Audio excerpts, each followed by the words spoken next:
क्योंकि इस वाले में मेरे पास पोटेंशियल एनर्जी का फॉर्मूला लग रहा है,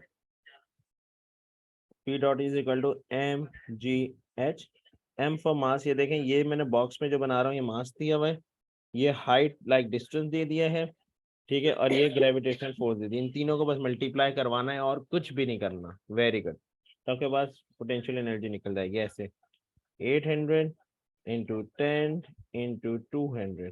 So your answer is 1.6 into 10 power 6 joules. Very good बेटा। अगर नहीं किया तो इट्स ओके, छोड़ दें। Page number 80, yes, page number 80। ये इसकी भी बेटा Sir, no. स्क्रीनशॉट ले लेना। Page number 80 is incompleted. Page number 80 is uncompleted. Yes. Okay, अभी करते हैं।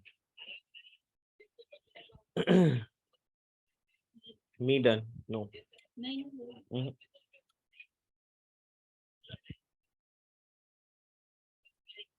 एक मिनट यार,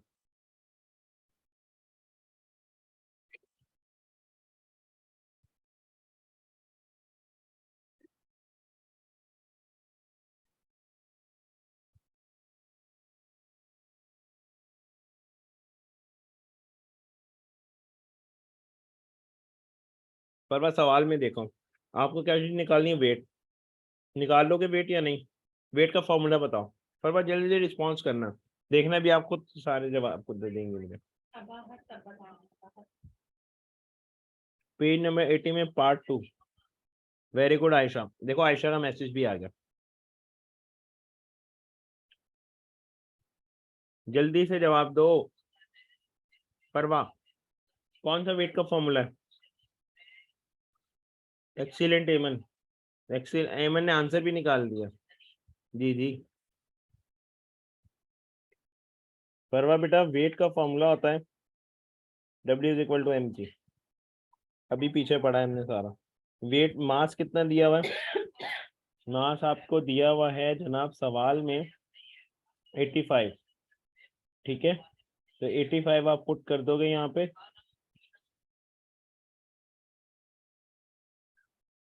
और ग्रेविटी क्या दी हुई है 10, आपके पास टोटल कितना निकल जाएगा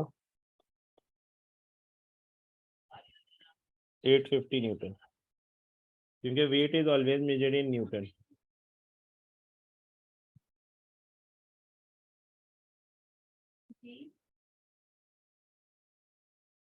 यहाँ तक कोई मसला?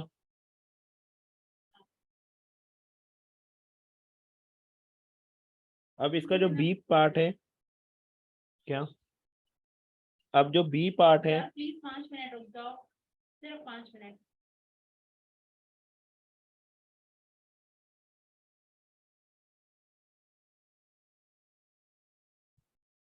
अब जो मेरे पास है नंबर नेक्स्ट, वो पोटेंशियल एनर्जी से रिलेटेड है, ठीक है, हाइट डिफरेंस निकालनी है। तो ये वाला है एनर्जी से रिलेटेड पार्ट, एनर्जी पार्ट में यहाँ पे लिख रहा हूँ, फिलहाल छोड़ दो। अगर नहीं छोड़ना फिर भी करना है, ठीक है, तो इसमें फॉर्मूला हमारे पास लगता है potential energy is equal to m g h. ये देखो, energy is always measured in joules, ये दी हुई है जूल्स, ठीक है। जब जूल्स दी हुई है तब आप यहाँ पे पुट कर देंगे 5.5 इंटू 10 की पावर 4।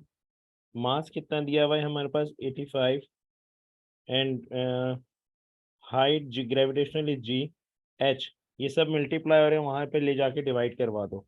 5.5 इंटू 10 की power 4 divided by 850 is equal to h, तो एच आपके पास निकल जाएगा 64.70 मीटर्स, ठीक है।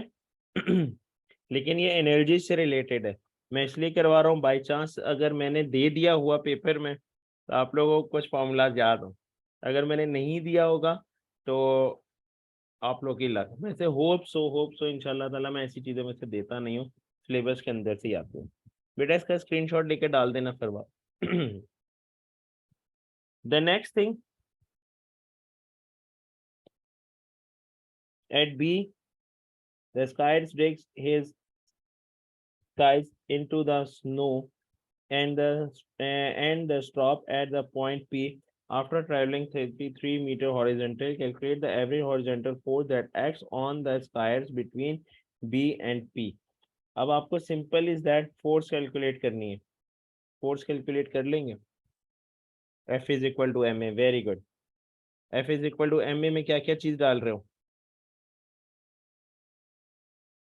85 multiplied by 33. Answer is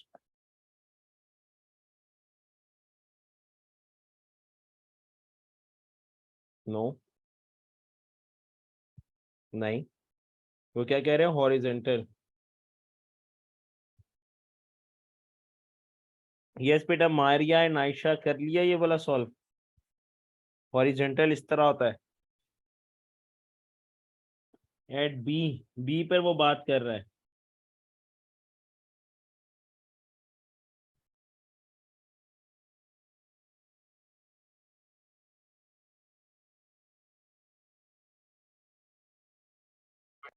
hello.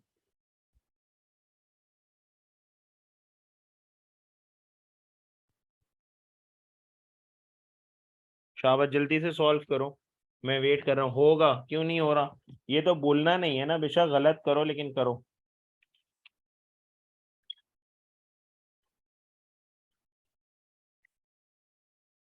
इसका आंसर क्या है?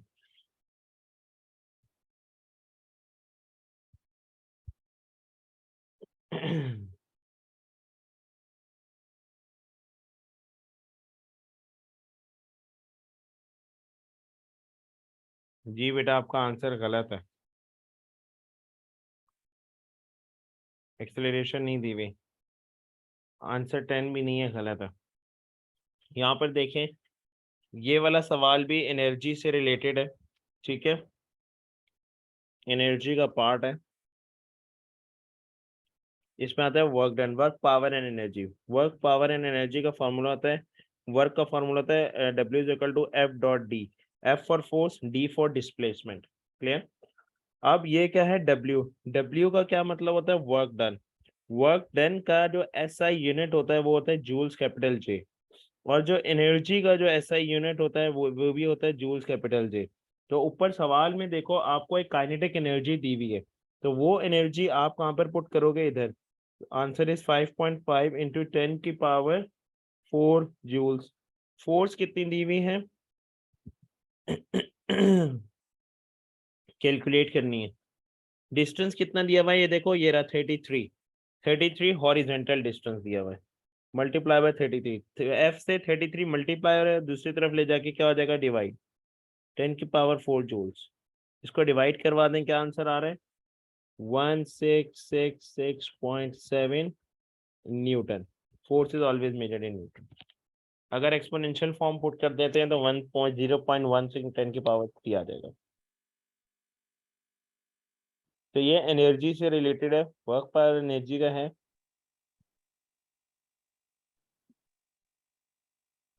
कोई मसला यहाँ तक?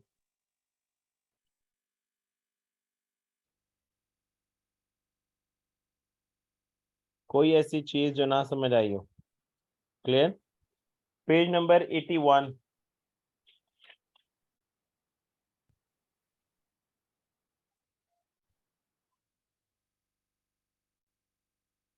अरे भाई, ये तो बहुत बड़ी बुकलेट है माशाल्लाह. और बेटा जी, आज अगर ये कंप्लीट ना की बुकलेट आप लोगों ने, फरवा लोग जिनका कल एग्जाम है, तो एग्जाम में मैं बैठने नहीं दूंगा. और यही ट्रिक आप लोगों पर भी फॉलो अप होगी. एमन, आयशा, मारिया, आप लोगों पर भी ये बात होगी. बिस्मा, मैं एग्जाम में नहीं बैठने दूंगा. अपने और क्लासमेट्स को बता देना, ये पूरी बुकलेट आज सॉल्व होनी चाहिए. फरवा, आप लोगों के लिए ये बात, क्योंकि कल एग्जाम है आप लोगों का. आज रात लगाओ, मुझे नहीं पता. Okay sir. Okay sir. और बहुत इजी है क्वेश्चंस, बहुत इजी कर लोगे. भाई नहीं हुए ना, तो मुझे अपडेट करते रहना कि सर ये एक्सप्लेन करते हैं. अगर मैं फ्री हुआ तो मैं आंसर्स करता जाऊंगा. अच्छा, पेज नंबर 81 हो गया सबका? Page 81. Page 82.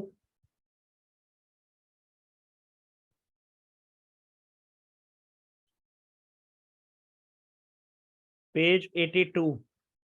Very good. Page 83.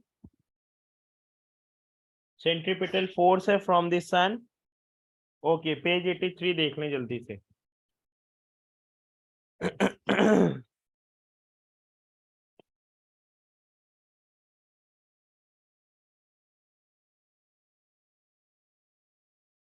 Show the planet Venus orbiting the sun in a circular orbit at constant speed. इसकी speed कैसे चल रही है? Constant.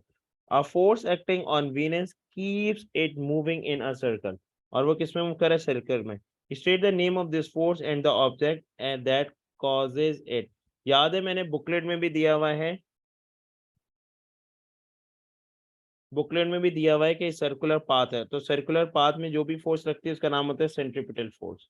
और जो सेंट्रीपिटल फोर्स किससे लग रही है? By the sun.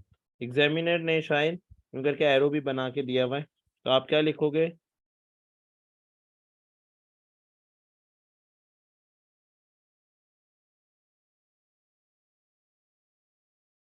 Centripetal force by sun.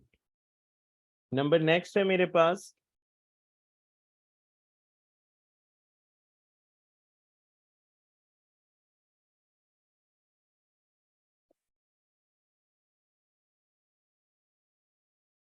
on figure 2.1 draw an arrow through the Venus that represent the direction of its acceleration. Okay, इसके एक्सलेरेशन की डायरेक्शन भी बतानी है, तो किसी को पता है डायरेक्शन इसकी?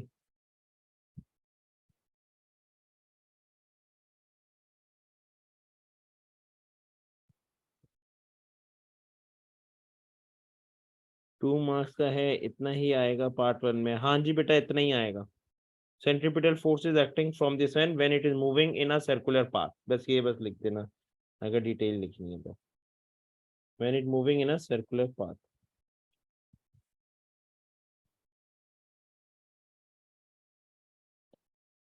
अब बी के पार्ट 1 में आपको बताना है एरो से. अब आप क्या करोगे? एरो इधर से करके बना दोगे बस. क्लियर? जल्दी से कॉपी कर लीजिएगा. Done? Farwa done? Yes, sir. Okay. Number next. On figure 2.1, draw an arrow there. The size of this acceleration is this, and the mass is this. Calculate the size of the force acting on the planet. Size of the force निकालनी जो planet पे लगे. F is equal to ma, क्योंकि ये तो acceleration दी हुई है ना, और mass भी दिया हुआ है. Force निकाल लो, simple is that. आप लोग सवाल को गौर से पढ़ें, फॉर्मूले बार बार वही रिपीट हो रहे हैं जो हमने पढ़े हैं.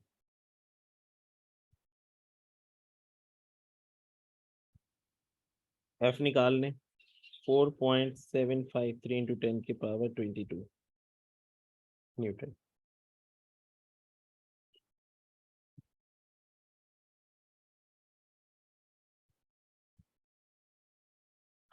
लास्ट पार्ट है, और लास्ट पार्ट है आज की हमारी क्लास का भी. गौर से देखिएगा बेटा, इसकी पिक्चर, ये लास्ट पार्ट देख लें जल्दी से. As time passes the planet Venus moves a considerable distance around the circular orbit. State why no work is done by the force acting on the planet it moves. क्योंकि सारी की सारी जो forces लग रही होती हैं सेंट्रीपिटल फोर्स पे, ठीक है, forces including centripetal force is equally. क्योंकि सारी फोर्सेस कैसे लग रही हैं? इक्वल लग रही हैं. इस वजह से सवाल दोबारा पढ़ो. एज टाइम पासेस, जैसे जैसे टाइम गुजर रहा है, the planet Venus move considerable distance, के अपने जो कंसिडरेबल डिस्टेंस है उसी में मूव कर रहा है, हेयर एंड देयर नहीं मूव कर रहा. ठीक है, around the circular orbit. State why no work is done by the force acting on the planet as it moves. कि कोई फोर्स नहीं हो रही प्लैनेट पे जैसे जैसे वो मूव हो रहा है. क्यों? तो वो इस वजह से, because all forces including centripetal force is equal. Clear? Any confusion? Done? अच्छा फरवा, अब आप लोग यहाँ तक करने के बाद पेज 83 करने के बाद यहाँ पर इसको रोक देना, पॉज कर देना, ठीक है। इसके बाद आप लोग मूव कर जाना पेज नंबर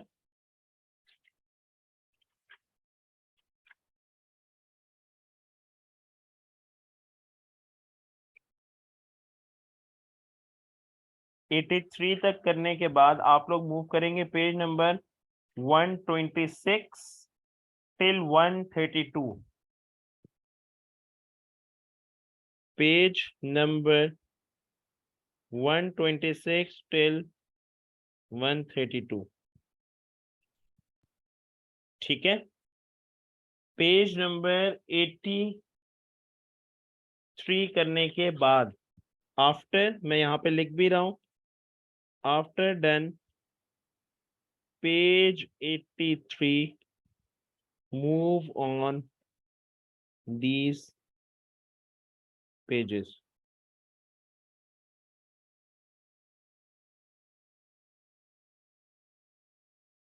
मूव ऑन, एक मिनट बेटा जवाब देता हूँ, बिलो पेजेस, और मैं इसको हाईलाइट भी कर रहा हूँ रेड से, ताकि ये आप लोगों को याद रहे कि वो करने के बाद इस पे मूव करना है।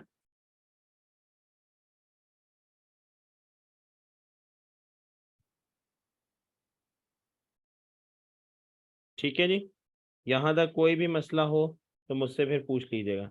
सेंट्रीपिटल फोर्स का अगेन बता दें। सेंट्रीपिटल फोर्स का क्या मतलब है? Centripetal force is a force which applied on an object due to which the object is moving in a circular path. Object कैसे मूव कर रहा होगा? एक सर्कुलर पाथ में रोटेट कर रहा होगा, मूव कर रहा होगा, इसको हम क्या कहते हैं? Centripetal force is acting upon it.